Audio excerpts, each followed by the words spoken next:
Hello, this is Srilakshmi S. Welcome to Kerala PSC HSA English classes. This is class 53. As per the syllabus, we are going through the section of literary criticism, and our new topic is T.S. Eliot's Tradition and Individual Talent. T.S. Eliot. He was a towering figure of the 20th century. He was a poet, playwright, journalist, and critic. As we are dealing with the critical work of T.S. Eliot, let me tell you the two types of critical works of T.S. Eliot. First one is theoretical criticism, and second is the practical criticism. In theoretical criticism, his essays deals with nature and function of criticism, poetry and drama. For example, function of criticism. And his essays of practical criticism deals with a number of authors and their works. For example, the English metaphysical poets. So the popular essays of T.S. Eliot in literary criticism are Tradition and Individual Talent, Poetry and Drama, Function of Criticism, The English Metaphysical Poets, The Frontiers of Criticism, etc. His rare gift of crystallizing his thought in striking phrases such as objective correlative, dissociation of sensibility, etc., have gained him popularity.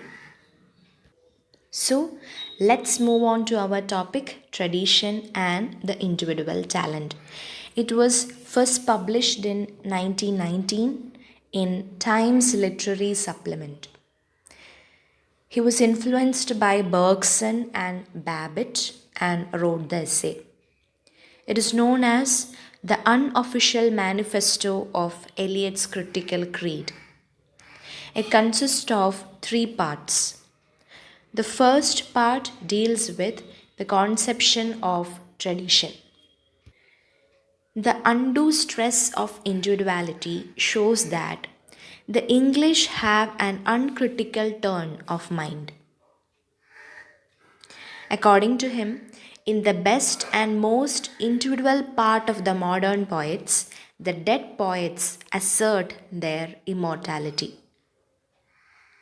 Tradition implies recognition of the continuity of literature, a critical judgment as to which of the writers of the past continue to be significant in the present, knowledge of these significant writers obtained through painstaking effort. His dynamic conception of tradition is that just as the past directs and guides the present, so the present alters and modifies the past. To know the tradition, the poet must judge critically what are the main trends and what are not.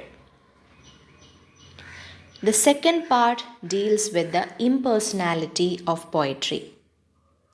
Personality of the poet is not important.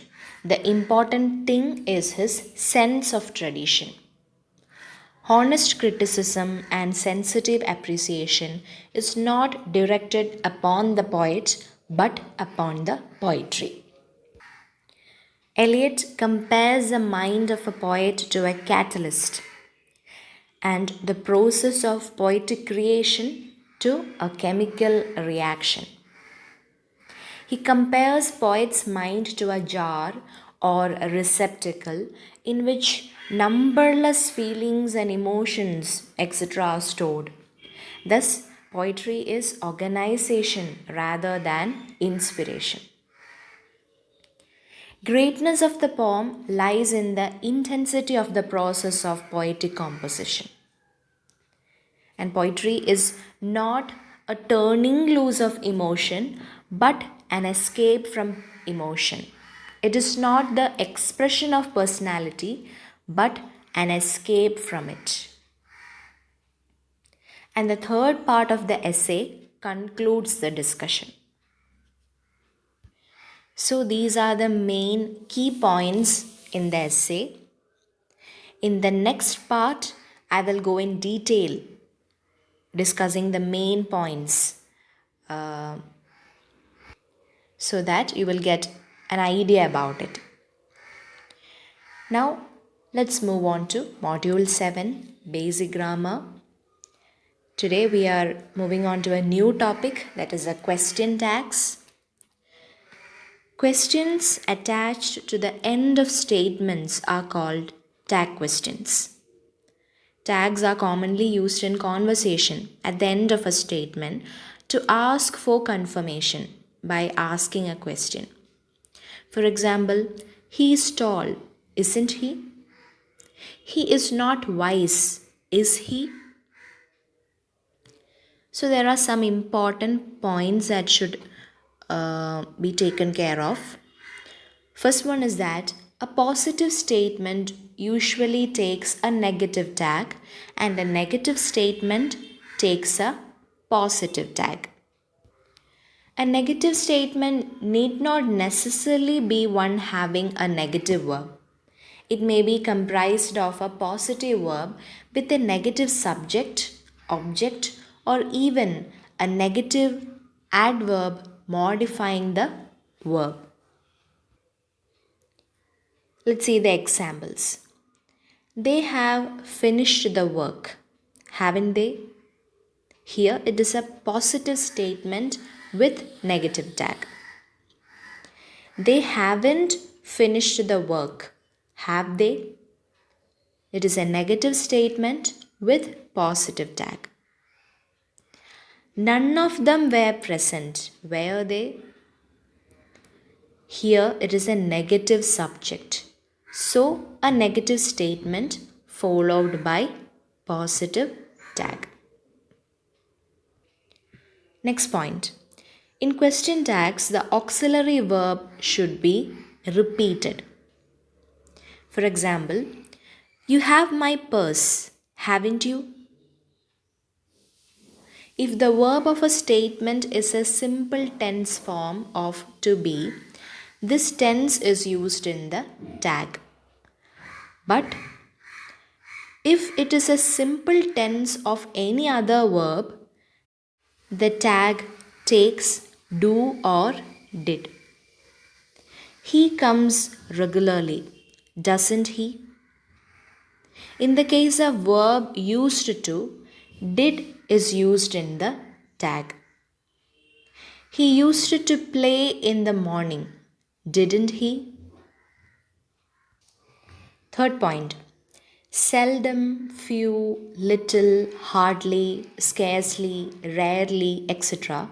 are semi-negative words, but they are treated as negative verbs and therefore they take a positive tag. We could hardly hear them, could we? He seldom comes to the club, does he? Little has been said about it, has it? Little and few are negative, whereas a little and a few are positive.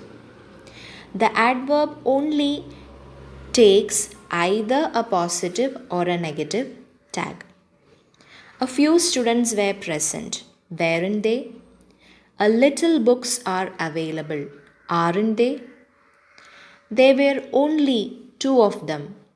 Were there or weren't there? Fourth point. If the subject is a noun, we should use a pronoun. John has gone home, hasn't he? Fifth point. If the subject of the statement happens to be a personal pronoun, that same pronoun is repeated as subject in the tag. He is intelligent, isn't he? If the subject is the generalizing pronoun one, the subject used in the tag is also one. One cannot afford to be happy always, can one? So there are some more points to be discussed that we will do in our next class. So that's all for today. Thank you everyone, and stay tuned with the channel. Prepare well for the exam. Bye.